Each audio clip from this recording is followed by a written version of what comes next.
The crumpled ultrasound photograph trembled in Genevieve's fingers, just as the heavy oak doors of the study shattered inward. Dominic didn't just walk into a room. He consumed it. His dark eyes locked onto her swollen stomach, a chilling silence descending before he whispered the words that would destroy her. The sprawling, brutalist mansion in the Hudson Valley was designed to be an impenetrable fortress, a monument to the power and paranoia of the Moretti crime syndicate. For the past 5 months, however, it had been Genevieve's gilded cage. Outside, the harsh February winds whipped off the river, lashing against the floor-to-ceiling reinforced glass. Inside, the temperature had just dropped to absolute zero. Genevieve stood frozen near the mahogany desk, her oversized cream cashmere sweater no longer capable of hiding the undeniable curve of her abdomen. She was 22 weeks along. For months, she had played a terrifying game of optical illusions, wearing loose garments, carrying large handbags, avoiding the communal areas of the estate, and blaming her sudden weight gain and sickness on the stress of the recent gang wars in the city. Dominic Moretti, the undisputed head of the family, stood mere feet away. He was a man carved from marble and violence, wearing a bespoke charcoal suit that somehow made him look even more lethal. For the last 72 hours, he had been downtown, violently dismantling a rogue faction of the O'Callahan syndicate that had tried to seize control of his Brooklyn shipping routes. He was supposed to be gone for another week. Instead, he was here, and his eyes, usually a guarded, impenetrable onyx, were currently fixed on the sonogram picture that had slipped from Genevieve's trembling fingers and fluttered to the Persian rug between them. Dominic did not shout. He did not draw the custom 1,911 pistol holstered at his hip. In Dominic's world, raised voices were for the weak, for men who lacked true control. His wrath was a quiet, methodical thing, which only made it infinitely more terrifying. He stepped forward, the heel of his Italian leather shoe, stopping mere inches from the photograph. He slowly crouched down, retrieving the glossy black and white paper. The silence in the room stretched so taut that Genevieve thought she might physically shatter. She couldn't breathe. Her lungs refused to expand. He stared at the image. The date printed in the corner was undeniable. The gestational age was clearly marked, 22 weeks, 4 days. Dominic stood up, his jaw ticking, the only physical manifestation of the nuclear explosion detonating inside his mind.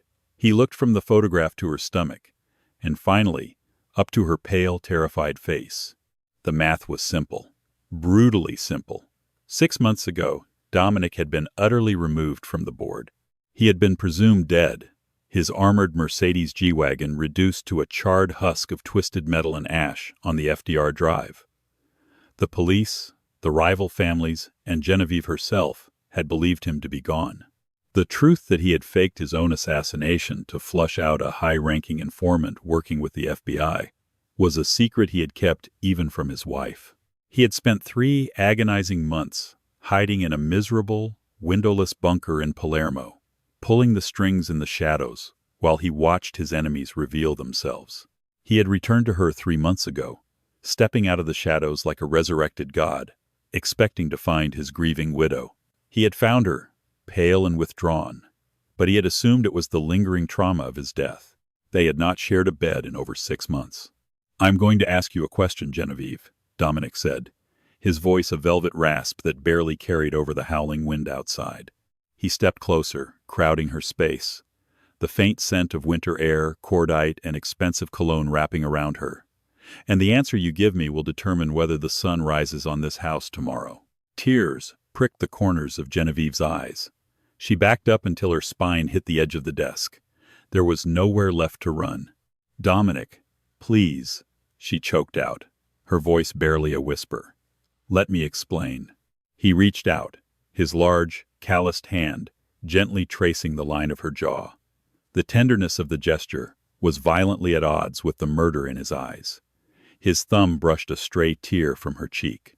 "Tell me who the father is," the Mafia boss said, his tone devoid of any emotion, empty and vast as a black hole. Genevieve's mind raced, a frantic, desperate rat trapped in a maze. If she told him the truth, a bloodbath would follow, that would tear the entire East Coast underworld apart. The truth wasn't just a betrayal of their marriage vows. It was a treason that struck at the very heart of the Moretti Empire. It was a mistake, she stammered, her hands instinctively moving to cover her abdomen, a primal urge to protect the life growing inside her from the apex predator standing before them. I was broken, Dominic.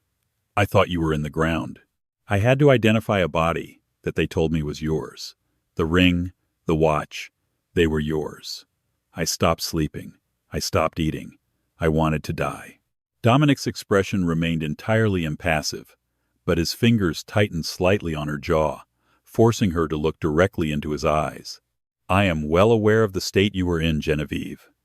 My men reported back to me every single day. I know you grieved. But grief does not magically implant a child in your womb, he said smoothly. So, I will ask you once more. Do not test my patience, because, as of this moment, I have none left. Who? She bit her lip, tasting copper. The name was a venom resting on her tongue. Arthur, Vincent, a stranger in a bar. She could lie. She could invent a ghost for him to chase. But Dominic was a man who owned senators, police chiefs, and an army of men who specialized in extracting the truth. A lie would only delay the inevitable and guarantee her own execution when he unraveled it. When she remained silent, tears spilling over her lashes and tracking down her cheeks, Dominic released her face. He took a deliberate step back, his eyes sweeping over her with a sudden, freezing detachment, as if she were a piece of furniture he had decided to throw away. Lock down the estate, Dominic said loudly, not looking away from her. The door to the study, which he had left open, immediately filled with the imposing frame of Leo, his head of security. Yes, boss. Nobody in or out? Nobody, Dominic confirmed, his eyes boring into Genevieve's. Take all the phones, cut the landlines, jam the Wi-Fi signals. No one communicates with the outside world until I say otherwise. And send my cousin up here. Now. Genevieve's heart stopped. The blood drained so rapidly from her head that the room spun. His cousin. The 10 minutes it took for Matteo Moretti to arrive felt like a century. Genevieve had collapsed into the leather armchair behind the desk, her arms wrapped protectively around her stomach, shivering uncontrollably despite the roaring fire in the hearth. Dominic had not spoken another word to her. He had walked to the wet bar, poured himself a strict 2 fingers of scotch, and stood by the window, staring out at the snow-covered grounds, perfectly still. When the heavy footsteps echoed in the hallway, Genevieve squeezed her eyes shut. She prayed for the ground to open up and swallow her. Matteo stepped into the study. He was 3 years younger than Dominic, possessing the same dark, striking Mediterranean features. But where Dominic was cold and calculating, Matteo was fire and charisma. He was the underboss, the golden boy of the family.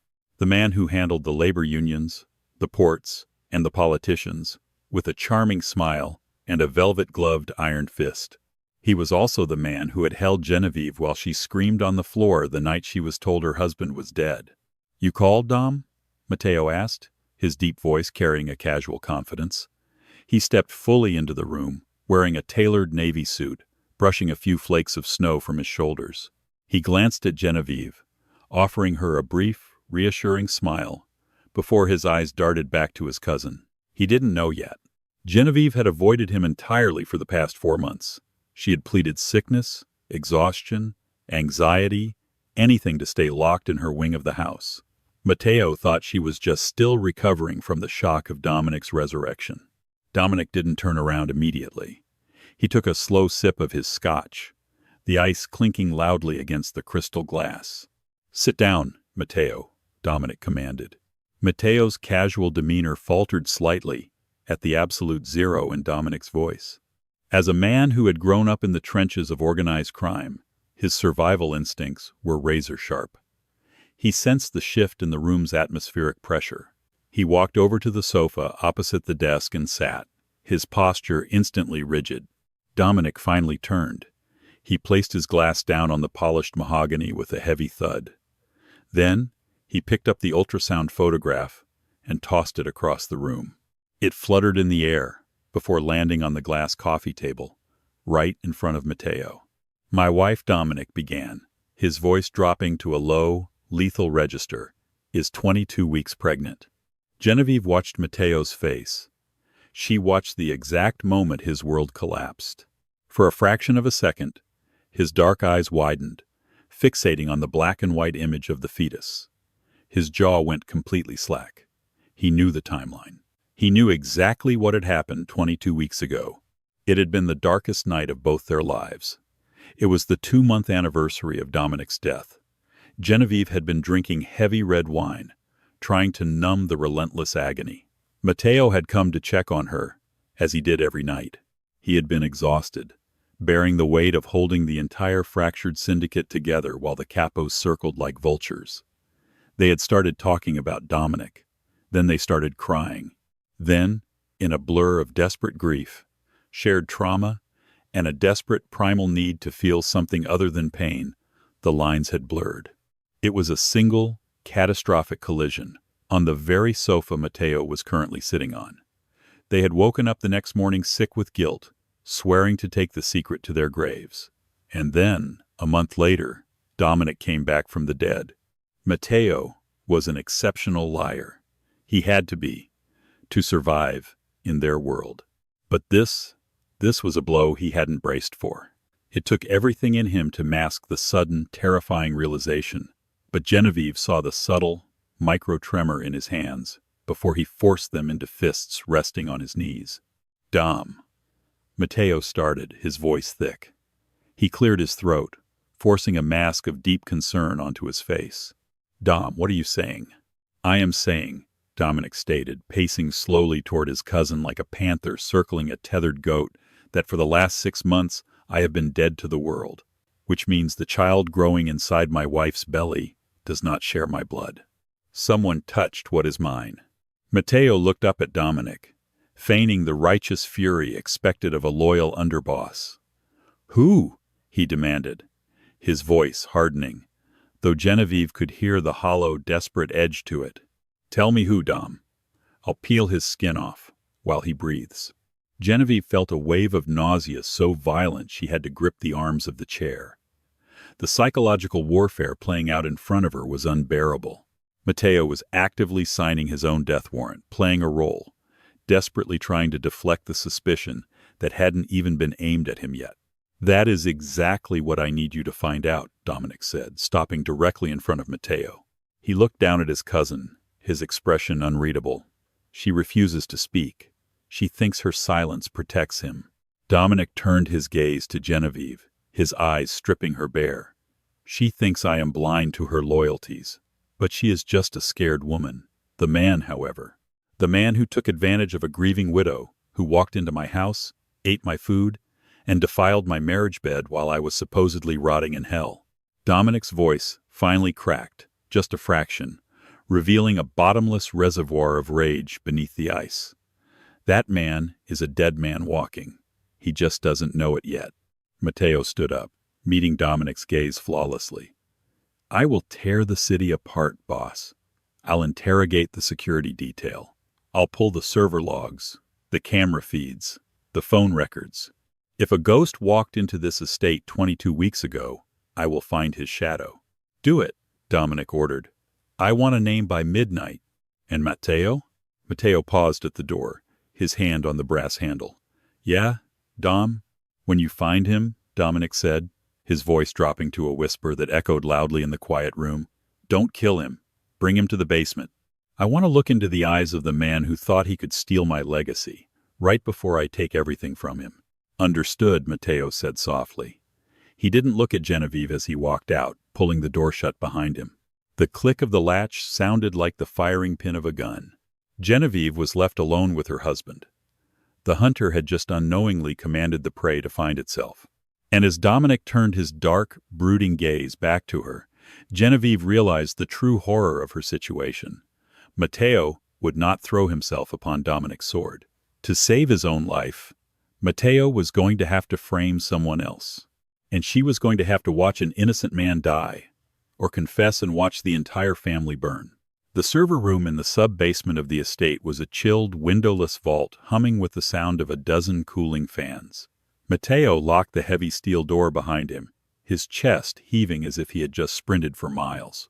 The sophisticated facade he wore for the men upstairs had completely evaporated, leaving only the frantic, pulsing terror of a cornered animal. He had hours.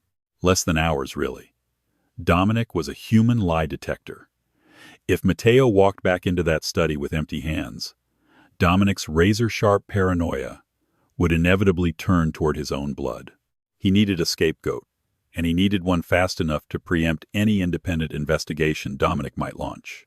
Matteo paced the narrow aisle between the server racks, scrolling feverishly through his phone. Who was close enough to Genevieve during those months? Who had the clearance to bypass the primary security checkpoints without drawing immediate fire? His thumb stopped on a name: Declan Gallagher. Declan was a 24-year-old enforcer from the Irish factions in South Boston, brought in as extra muscle during the O'Callaghan dispute.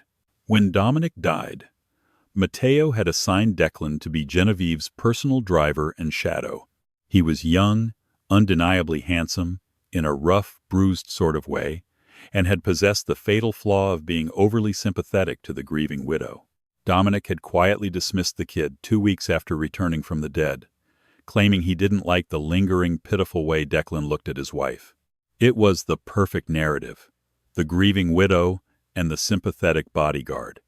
It was a cliché, which meant it was entirely believable. Matteo moved to the master terminal. He wasn't a hacker, but he had top-tier clearance.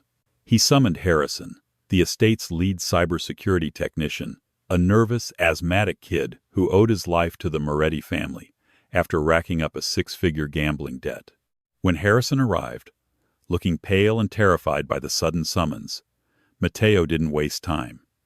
He drew his tailored suit jacket back, just enough to reveal the grip of his pistol. "I need you to alter the digital footprint from October 12th, Matteo ordered, his voice a low, dangerous hum. "I want security footage scrubbed from the West Wing corridor between midnight and 4 a.m. And I want an encrypted text log generated between Genevieve's old burner phone and Declan Gallagher's number. Make it look like they were arranging a blind spot." Harrison swallowed hard, his eyes darting to the gun. "Matteo, boss. Dominic audits these servers. If he finds a splice in the footage..." "If you don't do it, you won't live long enough to worry about an audit," Matteo hissed, grabbing the technician by the collar of his flannel shirt and slamming him against the metal rack. "Do it. Leave a faint trail. Make it look like Declan tried to wipe it but was too sloppy. Dominic likes to think he's the smartest man in the room. Let him find the breadcrumbs." Upstairs, in the master suite, Genevieve was losing her mind. The heavy deadbolt had clicked shut from the outside over an hour ago. She was trapped in 3,000 square feet of opulence, pacing the hardwood floors until her feet ached. The silence of the lockdown was suffocating. She knew the mechanics of the Moretti family better than anyone. A lockdown meant no one slept, and usually someone died. She walked into the expansive marble bathroom and gripped the edges of the vanity, staring at her pale reflection. The curve of her stomach pressed against the cold stone counter. Matteo's child. Panic seized her throat. Matteo was a survivor. He had clawed his way up the ranks by outsmarting and outbrutalizing men twice his age. He would never walk into Dominic's study and confess to sleeping with the boss's wife. He would deflect. Who will he use? She thought, her mind racing through the roster of soldiers, guards, and associates. Declan. The realization hit her with the force of a physical blow. Declan had been kind to her. He had brought her hot tea when she couldn't sleep. He had driven her to the cliffs overlooking the river so she could cry in peace. He was a good kid who sent half his paycheck back to his mother and disabled sister in Massachusetts. Matteo knew Dominic already harbored a quiet, irrational jealousy toward the boy. Genevieve sank to the tiled floor, pulling her knees to her chest. If Matteo framed Declan, Dominic would dismantle the boy piece by piece. He wouldn't just kill him, he would make an example of him. And if Genevieve tried to defend him, Dominic would simply assume she was trying to protect her lover, sealing Declan's fate even faster. She had to get out of the room. She had to intercept Matteo before he presented his poisoned evidence. She scrambled to her feet and ran to the bedroom telephone, picking up the receiver. Dead air. The landlines were cut. She checked her cell phone. No service blinked mockingly in the corner of the screen. The Wi-Fi jammers were fully operational. Genevieve went to the massive oak door and pounded her fists against the wood. "Let me out!" she screamed, her voice tearing at her throat. "Leo, open this door!" There was no answer, just the echoing silence of a tomb waiting to be filled. She slid down the wood, burying her face in her hands. The clock on the mantel ticked relentlessly toward midnight, each second a countdown to a massacre. At 11:45 p.m., the heavy iron door of the sub-basement interrogation room groaned open. The air down here was thick, smelling of old copper, damp concrete, and the distinct metallic tang of fear.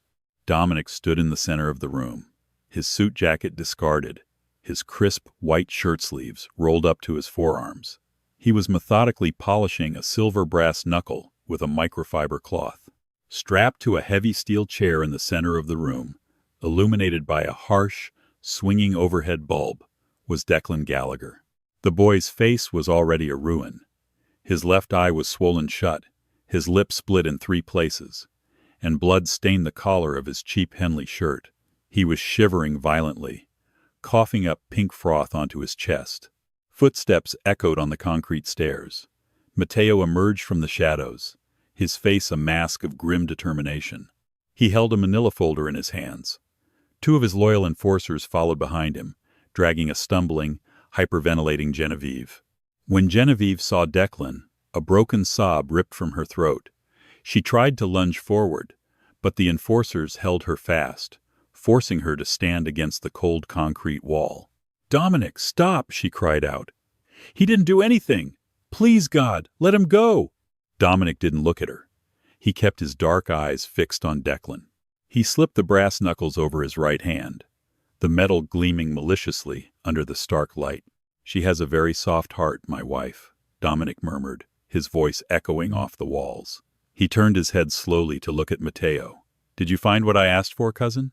Matteo stepped forward, opening the folder. He didn't look at Genevieve. He couldn't.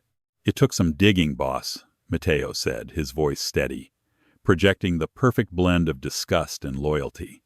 Harrison found a spliced loop in the security feed for the West Wing corridor from October 12th.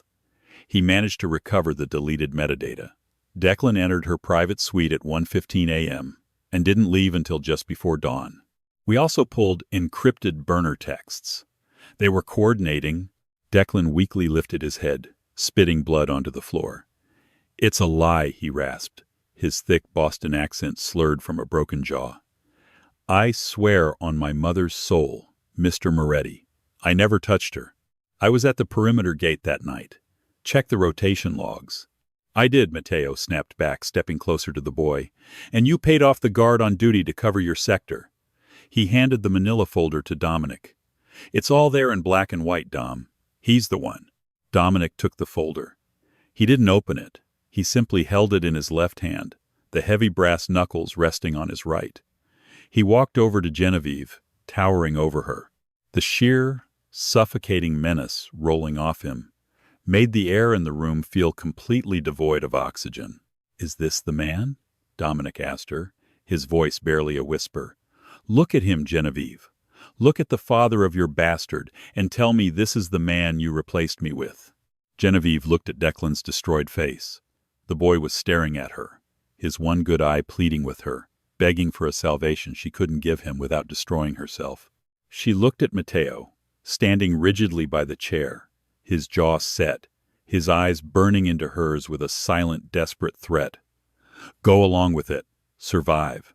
Genevieve felt the bile rise in her throat.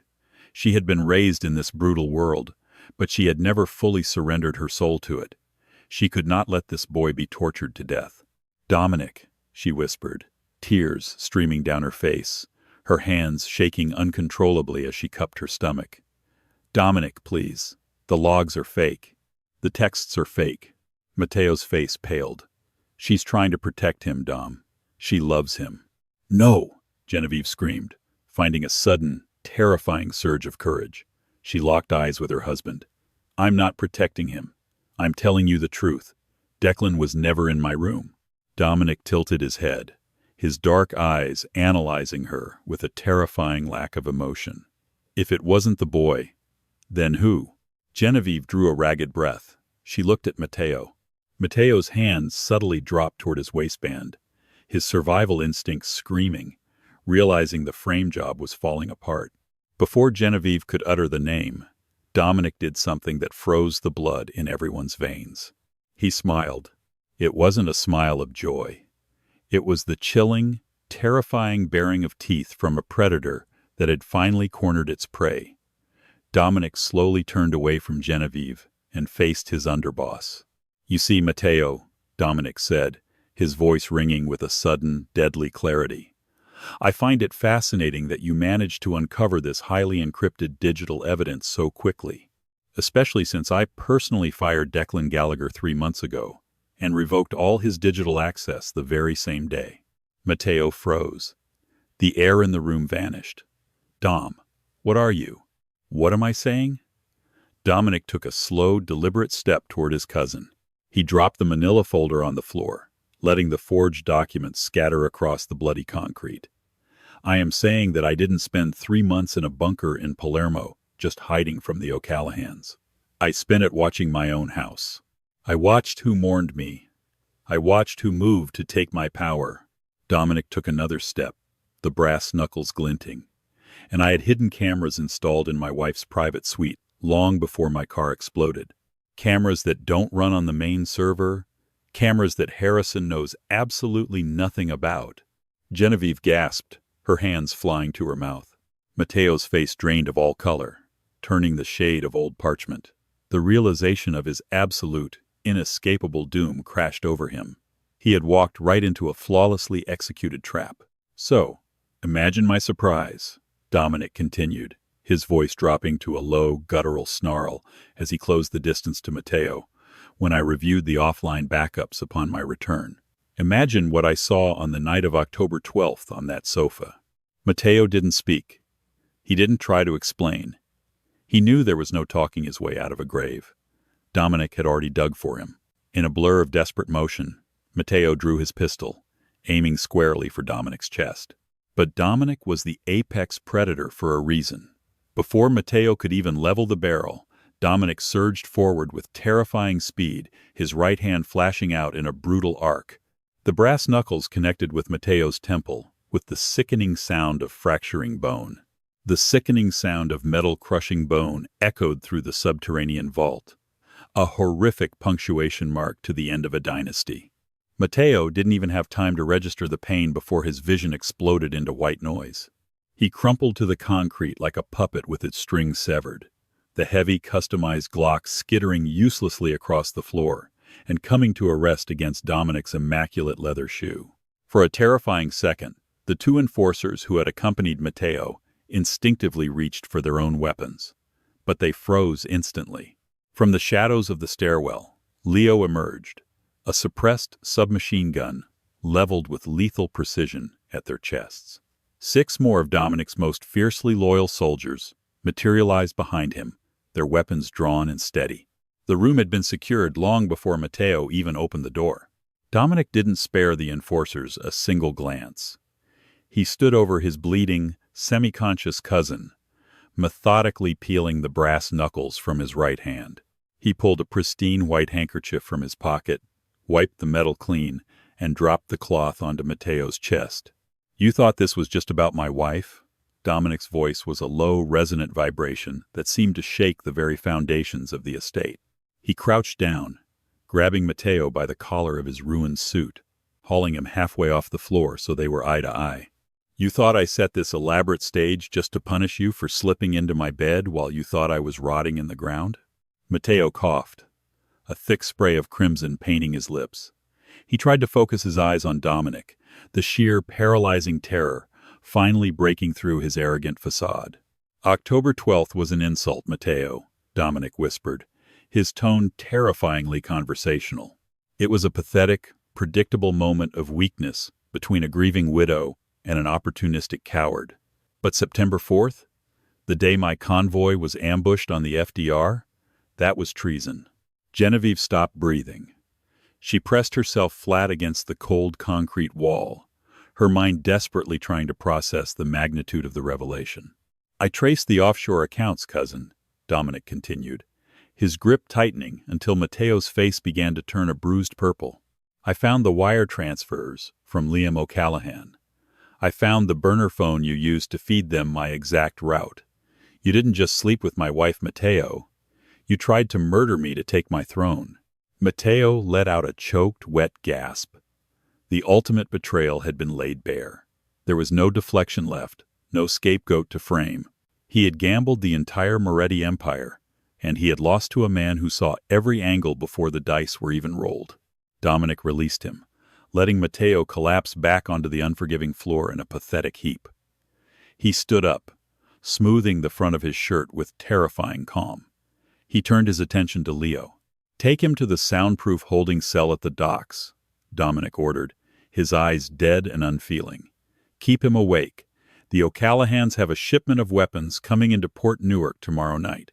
Mateo is going to tell us exactly which container it is. And then he is going to tell us every single name in our organization that helped him orchestrate the hit on me." "And after he talks, boss?" Leo asked, his voice entirely devoid of pity, as he signaled two men to drag Mateo by his arms. "After he talks," Dominic said, watching his cousin being dragged toward the heavy iron door, "you chain him to the engine block of that rusted freighter sitting in the dry dock, and you sink it in the deepest part of the Atlantic. Erase him from this earth." Mateo tried to scream, to beg, but his shattered jaw only produced a horrifying guttural wheeze before the steel door slammed shut, sealing his fate forever. Silence descended upon the interrogation room, heavy and suffocating. The only sound was the ragged, painful breathing of Declan Gallagher, still strapped to the steel chair. Dominic walked over to the young Irishman. He pulled a switchblade from his pocket, the sharp snick of the blade echoing loudly. Genevieve flinched, but Dominic simply leaned down and sliced through the thick zip ties binding Declan's wrists and ankles. Declan slumped forward, catching himself on his bruised hands. He looked up at Dominic, entirely bewildered. "You were a pawn, Gallagher," Dominic said, his tone softening only a fraction, though it remained cold enough to freeze water. "My cousin used your sympathy for my wife to build a convenient narrative. I knew you were innocent. I just needed him to bring me the forged evidence to prove his own guilt." Dominic pulled a thick, tightly banded stack of $100 bills from his jacket pocket and tossed it into Declan's lap. "There is $50,000 in there. My men will drive you to a private airfield in Teterboro. You will be on a chartered flight to Dublin before sunrise. You will take your mother and your sister, and you will buy a quiet life in Ireland. If I ever hear your name in New York again, or if you ever breathe a word of what happened in this basement, I won't send my men. I will come for you myself. Do you understand?" Declan clutched the money, his swollen eye wide with raw, disbelieving gratitude. "Yes, sir. Thank you, Mr. Moretti. I swear to God you'll never see me again." Dominic nodded once, signaling the remaining guards to escort the battered boy out. Suddenly, Genevieve was alone with her husband. The monstrous reality of the night crashed down upon her. She was carrying the child of the man who had just been sentenced to a watery grave, the man who had orchestrated Dominic's assassination. She fell to her knees, the cold concrete biting into her skin, her hands wrapping protectively around her stomach. She prepared herself for the bullet, for the knife, for the final, brutal end to her gilded nightmare. Dominic walked toward her, his footsteps slow and deliberate. He stopped right in front of her, the toes of his shoes touching her knees. He reached down, his large hands gripping her upper arms, and hauled her to her feet with surprising gentleness. He looked at her tear-streaked face, his thumb reaching out to wipe away a drop of blood that had splashed onto her cheek from Mateo. "You are my wife, Genevieve," Dominic stated, his voice a complex tapestry of dark possession, lingering fury, and an immovable, terrifying loyalty. "In the eyes of the law, the church, and this city, you belong to me." "Dominic, I didn't know," she sobbed, her voice breaking. "I swear to you, I didn't know what Mateo did to you. If I had known." I know you didn't, Dominic interrupted softly, his dark eyes locking onto hers. If I believed for a single second that you were complicit in the hit, you would be in the trunk of a car right now. You were a victim of your own grief and of a master manipulator. But your weakness brought this vulnerability into my house. He placed a heavy, warm hand flat against the swell of her stomach. Genevieve shuddered, anticipating violence, but his touch remained firm, almost protective. This child, Dominic declared, the finality in his voice absolute, will never know the name Matteo. This child will be born under my roof. He will carry the Moretti name. He will be raised with my discipline, my resources, and my legacy. The world will see him as my heir, a symbol of my absolute, unshakable power. Genevieve stared at him, the horrifying brilliance of his punishment slowly dawning on her. He wasn't going to kill her.